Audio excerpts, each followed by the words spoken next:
Lee's sister spoke only briefly. The only thing I can say is take mental health serious. That's it. And mom, accused of stabbing her son to death on Friday, told police that she was fulfilling her son's death wish. She was arraigned today on a charge of open murder and obstructing police. Target 8 investigator Ken Coker was in court for today's hearing.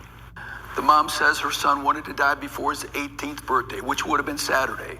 She confessed to killing him on Friday. Good afternoon. Are you Katie Austin Lee? Katie Austin Lee appeared in Holland District Court today through a video link from the jail, her head bowed, as members of her family gathered in the courtroom. Court records show she called 911 early Friday morning to say that she could not get her son, Austin Pickard, to stop breathing, that he wanted to die and so did she. Records don't indicate why. She says both had attempted to overdose on drugs. When that did not kill her son, she says, she cut his throat with a kitchen knife at their Holland apartment. When police arrived, according to court records, she confronted them with a bloody kitchen knife, appearing to threaten them, leading officers to tase her before making the arrest. They found her son dead in bed with a cut throat and cuts to an arm. The mom is being held in the Ottawa County Jail without bond and is expected back in court next week. In Holland, I'm targeting. I'm going to grant the people's request that bond be denied for the time being, given the nature of the charge, which raises a high risk of flight as well as public safety concerns that the court has. So bond is denied for right now, and we will be back here soon for the probable cause conference. Do you have any, I failed to advise you when I was advising you of your rights. You have the right to remain silent. Anything you say or write may be used against you. You have the right to have an attorney present or any questioning by the police that you would consent to. And if you can't afford one, you'd have one appointed to represent you. Well, one's already been appointed to represent you. So no questioning will take place outside of that lawyer's presence. Do you have any other questions of me, Ms. Lee? No. All right. Do you have anything else, Mr. Shirley? No, Your Honor. Mr. Tudor? No, Your Honor. All right, we are adjourned then. Thank you. Hey YouTube fam, it's Glam Cam, and we back with another video based on Michigan Evilest Mom. And make sure you click like and subscribe. Also comment your viewpoints. I want to hear from everyone, and I just want to hear how you feel about this situation or situations, of any kind that can help someone else be better as well, because this is very heartfelt. So 39-year-old Katie Austin Lee of Holland, Michigan, she was arraigned Monday, February 24th on charges of open murder and resisting officers. So when the officers approached her home, they thought they were approaching for a domestic violence. But when they got to the scene, they seen Katie swinging a bloody knife, a large bloody knife. And she started, swing. And then she was covered in blood as well. But she started swinging that knife at the officers, as, they're approaching to find out what's going on. So it came to the point the officers had to grapple her when she refused to drop the knife. And eventually they had to tase her twice. And basically court records say she put up that fight with the officers because she wanted them to unalive her so she could be with her son. So that same day, her and her son, 17-year-old Austin Dean Packard, they were taking all kind of pills, just trying to overdose and trying to unalive themselves. It said Katie stated that Austin said he did not want to turn 18, which he would have turned 18 the following day, February 22nd. So he told his mom he didn't want to be 18. So she took it into her own hands to drug him up and herself. And the first attempt, I guess, did not work, allegedly. And so they must continue to drug themselves up until the point Austin passed out. Then when little Austin passed out, his mother then cut his arm and also his throat. saying that he didn't feel anything. Now, to me, I know how the courts were trying to play it like she have a mental health problem. Of course, she has a mental health problem, but what she did was not for her to do, and no one. That was unacceptable. That is evil. Possibly that could have been going on in the home. We don't know for sure, but it could have been talks of him wanting to unalive himself for quite a while. And we don't know what other conditions he have, but it seemed like it took a toll on the mother instead of getting him the proper help that he needed, that it possibly was a constant battle to hear the son say those things, to the point, by the mom having, her sister stated mental health is real, but see, no one in the family press the issue prior to hand until it's too late. Then they want to say mental health is an issue. If they knew it was some things going on in that home to the point that young man needed to be evaluated. See, I'd rather seen him in a hospital room with the padded that's safe for SA people. I mean, not SA people, but people want to unalive themselves. A room that's safe for that. I'd rather seen him there. That is the care he needed. He needed a call right away to be picked up in the ambulance, and he needed to go be put away and get the proper therapy and the help that he needs.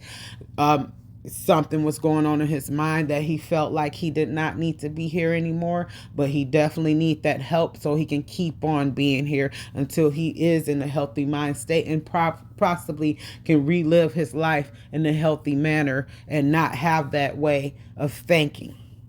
So that's why I consider Katie an evil mom, because when she seen her son suffering throughout the times and possibly mentioning of what he would like done for himself, it gained an evil for her to take upon it herself to do what she did.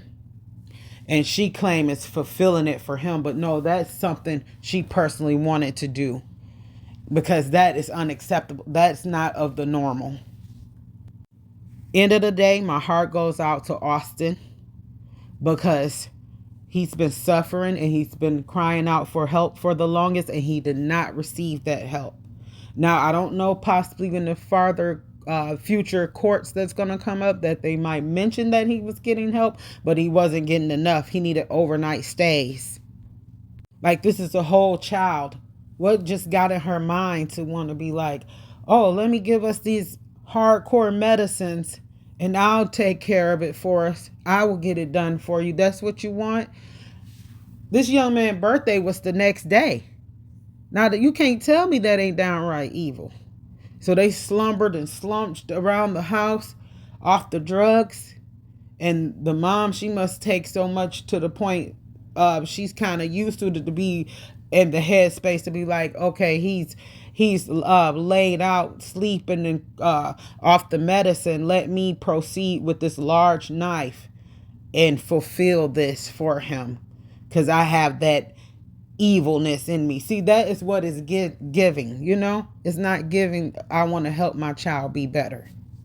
We know that this go on a lot in the world, that people get down, they get tired of what's happening around them. Things get overwhelming. They have thoughts of wanting to unalive themselves. But it's the time you have to pick yourself up, or you have to go get the help that's out there, because you're worth being here.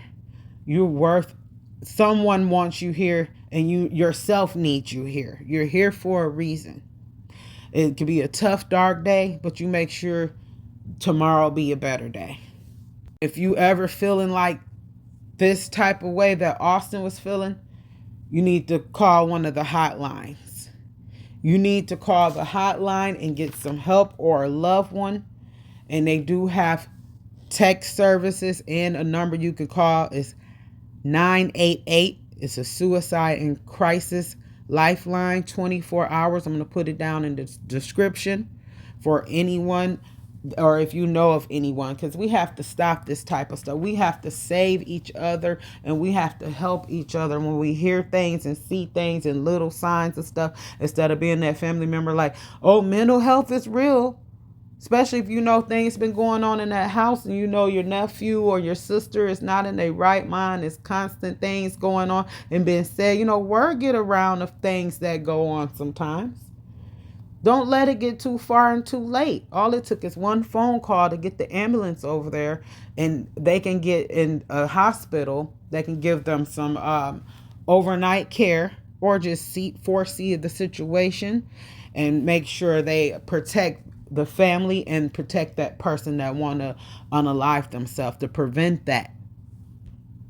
I worked in an environment like that before, and it goes as it just really protects the patients. They have soft restraints, nothing in there that can harm themselves. If they need that, some are not on soft restraints, but it'll be anything in that room. It's nothing in there that they can do to harm themselves, and they'll get like a patient care provider that can watch them all throughout the night on different shifts. And it will be like caseworkers on around the clock, and nurses and doctors that will make sure that patient is nice and calm and not trying to harm themselves or anyone else. Security, everyone. So it's help out there, because this situation that Katie Austin Lee did, this is not right. And she don't just need mental health. She needs to do her prison time and not be out to see the light of day.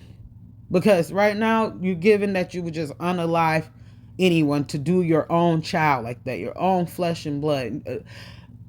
Anyone that's not acceptable, but your own flesh and blood. All of that's going on in that apartment complex. Now think about the people that live around that apartment. They got to wake up each day and know that something went on like that where they live. Now, I know a lot of people probably ready to move away from there. Mind you, Holland, Michigan is like 2 hours and some minutes away from Detroit. So all of this just been going on in Michigan lately with these mothers, and I don't understand it. But we need this stuff to stop. So a little more about Austin. Austin Dean Packard, 17 years old, was about to turn 18 years old, February 22nd. They say he had a patient, gentle, kind-hearted soul, as well as a great love for helping others. And that's what his obituary says. It said he was an adventurous spirit with such little fear and all around one of a kind. His family say he loved fishing with his father. He had a love for cats. And his family also will be holding a celebration for the life of Austin next Monday, which is March 3rd, 2025. And that's the day before his mother is due back in court. Katie is held at the jail with no bond, because she don't need no bond. They also say he liked video games, science, and roller coasters. And this young man had so much more of his life to live out. So much more. He was just beginning his life. He did not deserve that. This is a whole child. And I would consider 18, they'll consider an adult, but I still would say a child, because that's the time he's still growing into himself. We know that things could go, like I said, things could go on with people where they just don't feel worthy of life. But that's why the help is out there. Because you got to keep pushing, because about time you turn 18, you possibly will change your whole mind and way of thinking when you didn't love yourself and felt like you didn't want to be here. So it's important to give yourself time so you can keep pushing forward. And we don't need influences around like Katie Austin Lee when you're feeling down in the dumps and she decide I'm going to fulfill it for you. How about I take you out? So that's why I said evil. And I'm not trying to judge these people, but it's give the evil energy. We have to look out for these people and protect ourselves and our loved ones away from these people when we see signs like this. So it's good when we pick up on things like this and acknowledge stuff like this, because we need to know that this is real. So, the officers, they have to go find that young man in that bed like that. So if that young man is in that bed, and of course, he's off the drugs his mom gave him. So it means possibly, he's knocked out. So if he's in the bed, that's the time he needs to be, if he's I don't know if he was fully overdosed at the time or just knocked out from the drugs. I'm just saying, if he's in that bed, that means he's in his bed. And she took it up on herself, like I said, to grab that knife and do that to that child while he's in its bed. And they had to find him like that. So that is just very disturbing and bone chilling. I'm not sure if Katie have other children, but they also, like I said, they mentioned that he have a father. We don't know if the father was in the home. That type of stuff we'll be learning about when the court comes. So it seemed like, he had a passion for fishing, so he had some type of outdoorsy and adventure, that he liked to do, the young man. So if he liked to do fun things like that, and he have that situation, and like I said, I don't know if they got him evaluated or not, but you need to constantly keep him around things that's going to keep him happy and things that's positive. So he'll never have to have that down moment so often.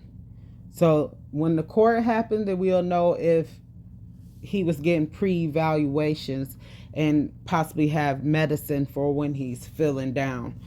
Because this hurts my heart. Holland is a town that it's like Dutch Village. It always was known for a lot of jobs there. It's small, but it's always been based on a lot of jobs. They have tulip time in the summer. It didn't really give off like a crime-ridden, type of community. Well, little city. It's not too far from Chicago. But it's just sad when it's just hitting so closer to home, like constant. And things go on everywhere. But like I said, this affects us all, whether it's in Michigan or not. Another thing, I think sometimes, like with Katie's situation, I want to know more about her history. Like, do she got a history of any violence? Do she got a history of any type of neglectful situation? Don't take it light on Katie, because certain cities and certain counties, they will take it light on a person that do something like this rather than like letting them know you're punished. What you did was not right. Like, she needed to really get that type of, and that's why I'm here to put it on, let everybody know what's going on, because this not finna get swept under the rug. Now, Katie Austin Lee, she will be going back to court. Like they said, like one day after the celebration of Little Austin. I'm going to just say Little Austin because he's a young man. He didn't even get the chance to see 18 because his own mother decided to do that to him, unalive him. So, I just want to, my heart goes out to his family. And this is a heartfelt situation. Like I said, if anyone out there, if you know anyone or someone have some thoughts of unaliving themselves, please call 988 or text 988. It is a Unalive and Crisis Lifeline. It's 24 hours. Do not be afraid. Don't be afraid to get that help or to help a family member. We at some point we gotta quit just telling people, oh, it's gonna be okay, it's gonna be all right. If we hearing things a little too much or we seeing some abnormal type of behavior, we need to get on it right away. We need to put some pep in our step and start helping out the next people so we can have less stories of these. Like the more times I keep covering these type of stories, the more bone chilling it's becoming, because it's just so unreal. It's like, are they serious? Is this serious? Is this for real? And it is. And it has to stop. 2025 ain't hardly really got here yet. We just now almost approaching March. And so much is going on, or so much is getting revealed all of a sudden. 2024, everything was kind of brushed under the rug. But now 2025, everything just raw, uncut, getting revealed. And more people is just doing the unthinkable. And it's like wild to know that it's these mothers that's really doing the unthinkable. That's why I said pay attention to some patterns that you see that's not normal and start trying to get these people some help right away. And that is awesome if you already have helped somebody or already have diffused a situation from persisting to getting worse. So claps to anyone who's done that. I have before. And of course, I don't go around just saying, hey, I done this, I done that before. But I know deep in my heart, I love to help people the best way I can. And when I do, and just to see them continue living life and smiling, they don't owe me anything, because I'm just happy to see them still living life and smiling. And if you want to learn a little more about this case, you can always look it up and get further details. And I just wanted everybody to be aware of this. And once again, if you know anyone that need help, make sure they call that crisis hotline 988, and I will put it in the description box. And make sure you like, comment, and subscribe. And thank you for viewing as well. Till next time.